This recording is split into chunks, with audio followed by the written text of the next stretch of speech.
Hello students, welcome to unique online chemistry class.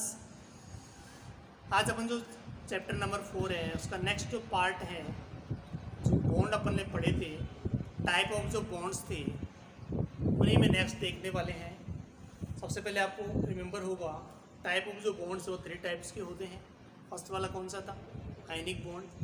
Second है covalent bond और third है coordination bond. कौन सा है? Coordination bond. तो सबसे पहले आज अपन बात करेंगे तीसरे टाइप का जो बॉन्ड है वो कौन सा स्टूडेंट्स? कोऑर्डिनेशन बॉन्ड, उसकी बात करेंगे। कोऑर्डिनेशन बॉन्ड आज थर्ड टाइप का अपना बॉन्ड है कोऑर्डिनेशन बॉन्ड। कोऑर्डिनेशन बॉन्ड का मतलब क्या होता है? देखिए आप नॉर्मल तरीके से, बॉन्ड का मतलब होता है 2 इलेक्ट्रॉन्स। कितने होते हैं? 2 इलेक्ट्रॉन्स। एक बॉन्ड का फॉर्मेशन करने में कितने इलेक्ट्रॉन्स रिक्वायरमेंट है? 2 इलेक्ट्रॉन्स मस्ट भी होने चाहिए, तभी वह बॉन्ड होगा। आयनिक हो सकता है, कोवलेंट। अब इसमें जो इलेक्ट्रॉन्स हैं वो किस टाइप से अगर अपने पास में है, जैसे मेरे पास में एक एटम है ए और एक एटम क्या है स्टूडेंट्स बी। इन दोनों के बीच में अगर मैं बॉन्डिंग कराता हूँ तो बॉन्ड अगर इस टाइप से बन रहा है, तो ए है और ये बी है। एक बॉन्ड बनाने में 2 इलेक्ट्रॉन्स चाहिए। एक इलेक्ट्रॉन अगर इससे आ रहा है, एक इलेक्ट्रॉन यहाँ से पार्टिसिपेट कर रहा है, तब तो बड़े कोवलेंट बॉन्ड। पर अगर ऐसा नहीं होता है, एक बॉन्ड बनाने में जो दोनों इलेक्ट्रॉन्स है ये दोनों इलेक्ट्रॉन एक ही एटम से आते हैं, यानी एक ही एटम है वो दोनों इलेक्ट्रॉन्स डोनेट करता है, एक ही एटम के द्वारा बॉन्ड का फॉर्मेशन होता है, तो बॉन्ड कौन सा कहलाता है? Coordination bond. यानी वन साइड जो बॉन्ड होता है, वन साइड एटम के द्वारा जो बॉन्ड फॉर्मेशन होता है, one side atom in one time, एक समय में एक ही एटम एक बॉन्ड बनाता है, form bond, that is called coordination bond. कौन सा कहलाएगा? कोऑर्डिनेशन बॉन्ड कहलाएगा। अब देखिए कोऑर्डिनेशन बॉन्ड जो होता है जस्ट लाइक कोवलेंट बॉन्ड की तरह होता है। किसके सिमिलर होता है? कोवलेंट बॉन्ड वाले ही करैक्टर्स में होते हैं, बट यहाँ पर थोड़ा सा माइनर डिफरेंस है, वो आपको देखना है क्या करैक्टर होते हैं। इस वाले एटम में अगर बात करें तो यहाँ पर इन दोनों को देखें तो ए और बी के बीच में जो बॉन्ड अपन ने बना, अगर इस टाइप से आप रिप्रेजेंट करें तो कैसे मालूम चलेगा कि कोवलेंट बॉन्ड है कि कोऑर्डिनेशन बॉन्ड है? कोऑर्डिनेशन बॉन्ड को रिप्रेजेंट करने के लिए एक नोटेशन होता है इस टाइप से, एरो। ये वाला एरो है, इसको यूज करते हैं, इसको ये एरो इस टाइप से इस डायरेक्शन में भी हो सकता है। तो ये तो इसको रिप्रेजेंट करने का आपके पास में मेथड हो गया, या तो एरो इस टाइप से या एरो इस टाइप से एटम के बीच में लगाएंगे। जैसे इस वाले एटम में देखें ए एंड बी, इन दोनों के बीच में मैंने ये एरो रिप्रेजेंट कर दिया है। ये वाला ये कौन सा बॉन्ड है? ये है कोऑर्डिनेशन बॉन्ड। ए और बी के बीच में कौन सा बॉन्ड है? Coordination bond. ये तो आइडेंटिफिकेशन आपने इजीली कर लिया। ऐसे लिख दो उसको, ए और ये बी है, ऐसे भी रिप्रेजेंट कर सकते हो आप इसको। ये भी ए और बी है, ये भी कौन सा बॉन्ड है स्टूडेंट्स? एरो देख करके बता सकते हैं कौन सा बॉन्ड है। कोऑर्डिनेशन बॉन्ड के अंदर ही एरो होता है, तो ये कौन सा बॉन्ड कहलाएगा? कोऑर्डिनेशन बॉन्ड यहाँ पर है। अब यहाँ पर देखिए 2 वर्ड अपने पास में और हैं, एक होता है डोनर और एक होता है एक्सेप्टर। एक डोनर और एक क्या है?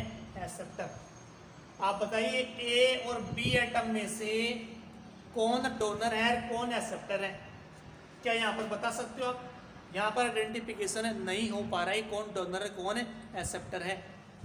यहाँ पर जो एरो है ये डिसाइड करेगा कौन तो डोनर है और कौन एक्सेप्टर है। यानी 2 इलेक्ट्रॉन्स कौन सा एटम दे रहा है, ए दे रहा है कि बी दे रहा है, ये इस एरो की डायरेक्शन के आधार पे अपन डिसाइड करें। अब देखो एरो की डायरेक्शन ए से बी की तरफ है क्या?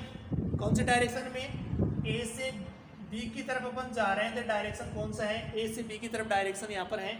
तो जिसकी तरफ अपन देखें तो जहाँ पर टेल होता है, टेल ये वाला पार्ट, और जहाँ पर ये हेड होता है एरो का, तो जो टेल वाला पार्ट होता है, बैक साइड वाला जो पार्ट होता है, ये और ये देखें, ये तो क्या है? डोनर। क्या है ये?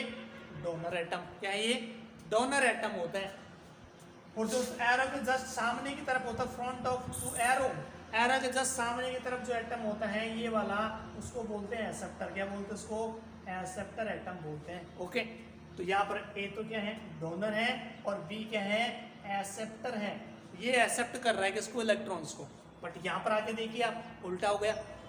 हो सकता है जैसे ए दिया तो इस टाइप से डोनेट कौन कर सकता है, बी भी डोनेट कर रहा है, तो यहाँ पर डोनेट कौन कर रहा है, बी। बी किसको डोनेट कर रहा है, ए को, तो ये तो क्या हो गया, डोनर। अब क्या होगा ये, अब ये डोनर है। इस एरो के डायरेक्शन के आधार पे देख रहे हैं पर जहां पर ये एंडिंग हो रहा है एरो, उसके जस्ट सामने कौन सा कहलाता है, वो होता है एक्सेप्टर। कौन सा है, एक्सेप्टर। ये तो एक्सेप्ट कर रहा है इलेक्ट्रॉन्स को, और ये डोनेट कर रहा है किसको, इलेक्ट्रॉन्स को। तो 2 इलेक्ट्रॉन डोनेट कौन कर रहा है, बी, और 2 इलेक्ट्रॉन एक्सेप्ट कौन कर रहा है, ए यहाँ पर कर रहा है। इसका मतलब क्या हो गया, डोनर और एक्सेप्टर 2 वर्ड हैं, वो कौन से बॉन्ड से जुड़े हुए, कोऑर्डिनेशन बॉन्ड के अंदर इनको यूज करते हैं। एक एटम डोनेटर होगा और एक ऐसा होगा एक्सेप्टर एटम यहाँ पर प्रेजेंट रहेगा। ओके, डोनर एक्सेप्टर ने जो बॉन्ड अपने पास में बन गए, बॉन्ड कौन सा कहलाएगा, कोऑर्डिनेशन बॉन्ड। आइडेंटिफिकेशन करना आसान होता है। अब मैं बात कर रहा हूँ कि कोऑर्डिनेशन जो बॉन्ड है वो कैसे अपन रिप्रेजेंट कर सकते हैं। कि एग्जांपल अपन लेते हैं, देखिए एग्जांपल है आपके पास में NH3 प्लस BF3। ये 2 आपके पास में कंपाउंड है, एक अमोनिया है और एक क्या है, BF3। इन दोनों के बीच में अगर अपन को बॉन्डिंग करानी है, कैसे बॉन्ड कराएंगे। कोऑर्डिनेशन जो बॉन्ड होता है उसको बनाने के लिए एटम के पास में मस्ट भी क्या होना चाहिए, वो क्या कंडीशन है कि वो कोऑर्डिनेशन बॉन्ड बनाएगा। पहली बात है उसके पास स्टूडेंट्स ये होना चाहिए 2 बिंदु। ये 2 अपन जो डॉट लगा रहे हैं इसको क्या कहते हैं, लोन पेयर। क्या कहते हैं स्टूडेंट्स, लोन पेयर। समझ लीजिए आगे जाके ये काम आने वाला है। इस डॉट 2 इलेक्ट्रॉन को क्या बोल सकते हैं, लोन पेयर। क्या बोल सकते हैं, लोन पेयर। अगर मैं नाइट्रोजन की बात करूं तो इसके ऊपर एक लोन पेयर होता है। कितना होता है, एक लोन पेयर। ऑलवेज याद रखना है नाइट्रोजन पर एक ही लोन पेयर प्रेजेंट होता है। ये मैंने लोन पेयर यहाँ पर लगा दिया। क्यों होता है इसकी बातें अपन आगे जाके इसको एक्सप्लेन करेंगे। NH3 के ऊपर 2 इलेक्ट्रॉन आ गए, ये कहलाएगा लोन पेयर। क्या है ये, लोन पेयर। इसका मतलब कितने इलेक्ट्रॉन, 2 इलेक्ट्रॉन्स। ये है BF3। सेंट्रल एटम कौन है, बी। जो एटम लो नंबर में होता है वो सेंट्रल एटम होता है। जिसकी इलेक्ट्रोनेगेटिविटी लो होती है वो सेंट्रल एटम होता है। जिसका साइज जो होता है वो बड़ा होता है, बिग होता है, वो सेंट्रल एटम होता है। यहाँ पर सेंट्रल एटम कौन है, बोरॉन। यहाँ पर सेंट्रल एटम कौन है इसमें, नाइट्रोजन। कौन है, नाइट्रोजन। लोन पेयर किसके पास में, नाइट्रोजन के पास। बोरॉन के पास में कभी लोन पेयर नहीं होता है। ओके, नाइट्रोजन क्या करेगा, इस लोन पेयर को इस बोरोन को देगा। यानी नाइट्रोजन जो होगा और जो बोरोन होगा, इन दोनों के बीच में बॉन्डिंग अपन कराना चाहते हैं। तो कैसे बॉन्डिंग कराएंगे, बाकी हाइड्रोजन इससे जुड़ रहे हैं। ये वाला 3 हाइड्रोजन, ये हाइड्रोजन, ये हाइड्रोजन, ये वाला हाइड्रोजन। इस वाले में नाइट्रोजन के साथ में 3 एटम जुड़ रहे हैं, हाइड्रोजन, हाइड्रोजन और हाइड्रोजन। इन दोनों के बीच में बॉन्डिंग कैसी होगी, यहाँ पर अपन देखें तो इसके पास में क्या स्टूडेंट्स, लोन पेयर। जिनके पास भी लोन पेयर प्रेजेंट होता है वही कोऑर्डिनेशन बॉन्ड बनाएंगे। लोन पेयर होना चाहिए। अब देखिए यहाँ पर लोन पेयर है। अगर ये लोन पेयर में देखिए, एक बॉन्ड बनाने के लिए कितने एटम चाहिए आपको, 2 एटम्स। कितने एटम होने चाहिए यहाँ पर, 2 एटम्स आपको रिक्वायरमेंट है दोनों के बीच में एक लाइन बनाने के लिए, एक बॉन्ड बनाने के लिए। इसके पास इलेक्ट्रॉन्स है क्या, इसके पास इलेक्ट्रॉन्स नहीं है। इसके वैलेंस शेल में 3 इलेक्ट्रॉन होते हैं, और तीनों इलेक्ट्रॉन जो होते हैं वो बंद बनाने में काम आ चुके हैं। बॉन्ड में 1, 2 और 3 बॉन्ड बनाने में काम आ चुके हैं। इसके पास कोई इलेक्ट्रॉन नहीं होता है। इसके पास वैलेंस शेल में 5 इलेक्ट्रॉन होते हैं। कितने होते हैं, नाइट्रोजन के पास में 5 इलेक्ट्रॉन्स होते हैं। आपको याद होगा 3 इलेक्ट्रॉन तो यहाँ पर काम आ चुके हैं, 1 इलेक्ट्रॉन, 2 इलेक्ट्रॉन और 3 इलेक्ट्रॉन्स। तो कितने रिमेन हो गए, 2 इलेक्ट्रॉन्स इसके पास में अभी भी बचे हुए हैं, जिससे ये 2 बॉन्ड और बना सकता है कोवलेंट बॉन्ड वाले। पर यहाँ पर ऐसा नहीं हो रहा है। ये दोनों इलेक्ट्रॉन यहाँ डोनेट कर दे इसके अंदर। अगर ये इलेक्ट्रॉन यहाँ से ये इलेक्ट्रॉन यहाँ पर आ जाए, एक इलेक्ट्रॉन यहाँ और एक इलेक्ट्रॉन ये यहाँ, इस टाइप से, तो अगर यहाँ पर ये देखें तो इस टाइप से एक बॉन्ड बन जाए। ये वाला बॉन्ड, दोनों में कनेक्शन हो गया। यहाँ पर ये कनेक्शन ही क्या है, बॉन्ड हो गया। अब बॉन्ड कौन सा बनेगा, ये कोवलेंट बॉन्ड जैसा हो गया।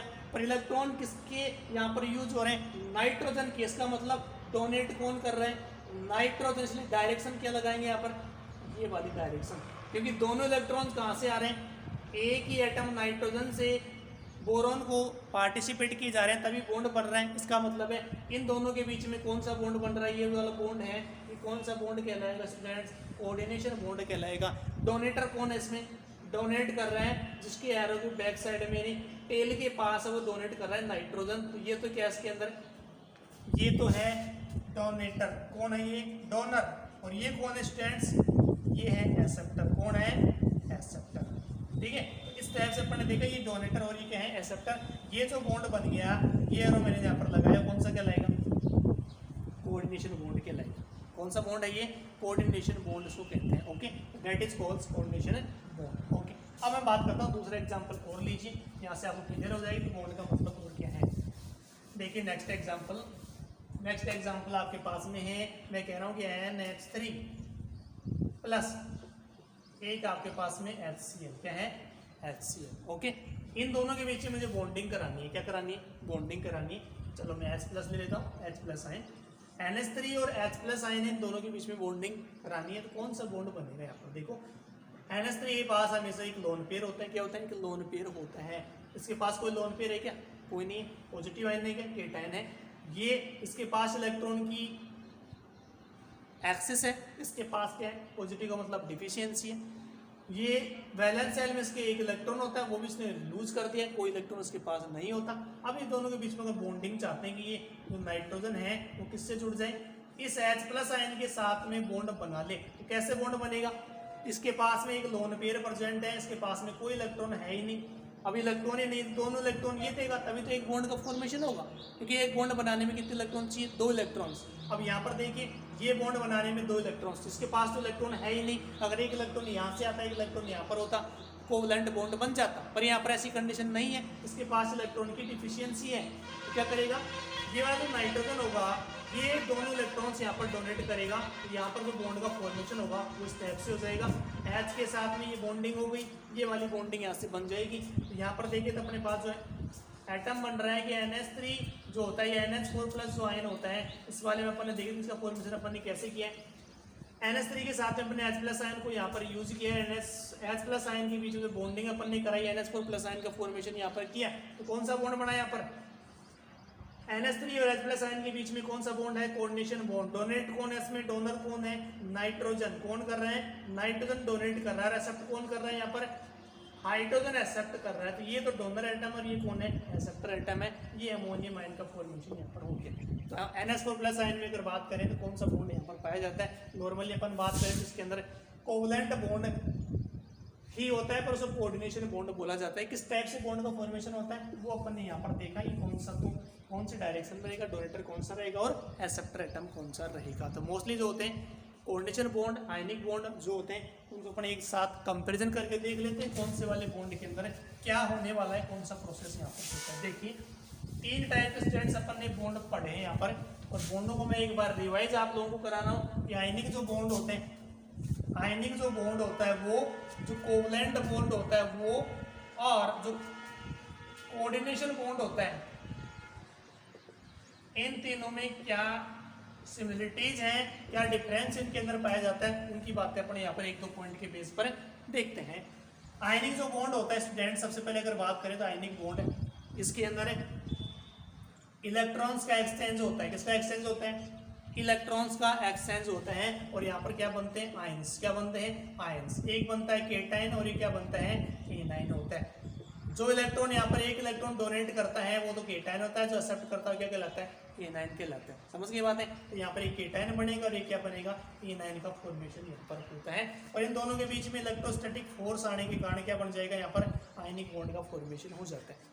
कोवलेंट बॉन्ड में क्या होगा, 2 एटम जो होते हैं, एक एटम ए है, एक एटम बी है, दोनों के अंदर इक्वल नंबर के अंदर इलेक्ट्रॉन का पार्टिसिपेट करते हैं, इलेक्ट्रॉन पार्टिसिपेट करते हैं एक बॉन्ड का फॉर्मेशन करने में। अगर इक्वल पार्टनरशिप होती है, एक इलेक्ट्रॉन इसका होता है, एक इलेक्ट्रॉन इसका होता है, तो बनने वाला जो बॉन्ड अपने पास में रहेगा, ये वाला बॉन्ड वो कौन सा कहलाएगा, कोवलेंट बॉन्ड कहलाएगा। Okay, equal partnership. Coordination bond में क्या होगा, एक जो एटम होता है और बी जो एटम आपके पास में से कोऑर्डिनेशन बॉन्ड कब बनेगा, ए वाले एटम के पास में अगर लोन पेयर है या बी के पास में लोन पेयर हो सकता है, दोनों में से एक एटम के पास लोन पेयर मस्ट भी है, होना चाहिए। अगर ए वाला एटम है वो बी वाले को डोनेट कर रहा है तो ये बनेगा कोऑर्डिनेशन बॉन्ड, ये एरो होता है, इसको नोट किया जाता है। एक क्या कहलाएगा, डोनेट एटम कहलाएगा, और एक क्या कहलाएगा, एक्सेप्टर एटम कहलाएगा। समझ गई बात है। ये उल्टा भी हो सकता है, अगर बी के पास में अगर लोन पेयर प्रेजेंट है तो बी वाला जो एटम होगा वो लोन पेयर डोनेट करेगा किसको, ए वाले को, तो इसकी एरो की डायरेक्शन क्या हो जाएगी, ये हो जाएगी। अब ये क्या हो जाएगा, ये बन जाएगा यहाँ पर एक्सेप्टर हो जाएगा, और ये क्या हो जाएगा यहाँ पर डोनर एटम हो जाएगा। समझ गए बात है। इस टाइप से अपन इसको रिप्रेजेंट कर सकते हैं, कौन सा कोऑर्डिनेशन बॉन्ड होगा, कौन से वाला आयनिक बॉन्ड होगा। ये प्रॉपर्टी अपन ने यहाँ पर देखी है। आयनिक और कोऑर्डिनेशन बॉन्ड बनते कैसे हैं ये मैंने आपको यहाँ पर कंपेरिजन करके बताया स्टूडेंट्स। ओके, नेक्स्ट वाले में अपन देखने वाले हैं कि जो बॉन्ड होते हैं, बॉन्ड अपन जो बॉन्ड पढ़ रहे हैं, केमिस्ट्री का बेस है, जो बॉन्ड हैं उनके टाइप्स कितने हैं वो अपन ऑलरेडी देख चुके हैं यहाँ पर इलेक्ट्रॉनिक बेस के आधार पर। दूसरा टाइप जो अपन स्टार्टिंग में आपको याद होगा अपन ने किया था कि वो था ऑर्बिटल ओवरलैपिंग के बेस पर। ऑर्बिटल ओवरलैपिंग के बेस पर जो बॉन्ड होते हैं वो दो टाइप के होते हैं। कौन कौन से होते हैं, दो टाइप के। कौन से, सिग्मा बॉन्ड और पाई बॉन्ड। इनको अपन एक्सप्लेन करेंगे नेक्स्ट वाली क्लासों के अंदर कि सिग्मा और पाई बॉन्ड होते हैं वो क्या होते हैं और कैसे बनते हैं, इनका फॉर्मेशन कैसे होता है। ये बातें अपन नेक्स्ट वाली क्लासों में करेंगे। साथ में अपन ये भी पढ़ेंगे आगे कि जो बॉन्ड होते हैं उनकी क्या क्या प्रॉपर्टी होती है। आयनिक बॉन्ड, कोवलेंट बॉन्ड या कोऑर्डिनेशन जो बॉन्ड अपन बना रहे हैं उन बॉन्डों में कौन कौन सी प्रॉपर्टियाँ पाई जाती हैं, मस्त उन्हें क्या क्या मेन जो फीचर होते हैं, कौन कौन सी इसकी डेफिनेशन होती है, बॉन्ड लेंथ क्या होती है, बॉन्ड ऑर्डर क्या होता है, बॉन्ड एनर्जी क्या होती है, इनकी बातें, बॉन्ड स्टेबिलिटी क्या होती है। ये 3-4 वर्ड हैं, इनको अपन अगले वाली वीडियो में क्लियर करने वाले हैं स्टूडेंट्स। ओके, तो आप इसको लगातार कंटिन्यू देखते रहिए वीडियो को। थोड़ा सा बेसिक फंडामेंटल है, जो पीछे वाला आपको पीरियोडिक टेबल है वो वाला थोड़ा सा माइंड में आपको उसको एक्टिव रखना है। एक्टिव तभी स्टूडेंट्स आप केमिस्ट्री से अपन यहाँ पर जुड़ पाएंगे। थोड़ा सा बेसिक चीज़ें अपन अगर यहाँ से लर्न करके इजीली, तो पॉइंट टू पॉइंट अपन आगे जिस टाइप से इसके अंदर बढ़ रहे हैं, पीछे वाली क्लासें अगर अपने पास क्लियर हैं तो आगे वाली क्लासों को समझना ईजी है। और केमिस्ट्री का यही रूल है स्टूडेंट्स, ये आपको एक्सेप्ट करना पड़ेगा कि पीछे वाला जो पढ़ा हुआ पॉइंट है वो अगले वाले पॉइंट में हेल्पफुल होता है। तो पीछे वाले जो पॉइंट हैं अगर आपको वहाँ से क्लियर हैं तो आगे वाले पॉइंट्स को आपको अंडरस्टैंडिंग करने में ज़्यादा प्रॉब्लम नहीं आएगी। आप इजीली उनको 1-2 बार रिवाइज करेंगे तो इजीली आप यहाँ से उनको एक्सप्लेन कर सकते हैं। एक्सप्लेन करने के साथ साथ आप अंडरस्टैंडिंग भी कर सकते हैं। इसमें ज़्यादा रट्टाफिकेशन नहीं है, समझने वाली अंडरस्टैंडिंग वाली चीज़ें स्टूडेंट ज़्यादा हैं। तो थोड़ा सा आप माइंड को पीसफुली रख करके और एक एक चीज़ को डिस्क्राइब उसे समझने की कोशिश करें किसमें क्या माइनर डिफरेंस पाया जाता है। ये बॉन्ड सब एक ही जैसे हैं और थोड़ा बहुत माइनर डिफरेंस होने का उनकी नेचर क्या होगी अलग अलग टाइप से मिल जाती है। ओके स्टूडेंट्स, चलो नेक्स्ट वाले वीडियो में मिलते हैं। Thank you so much.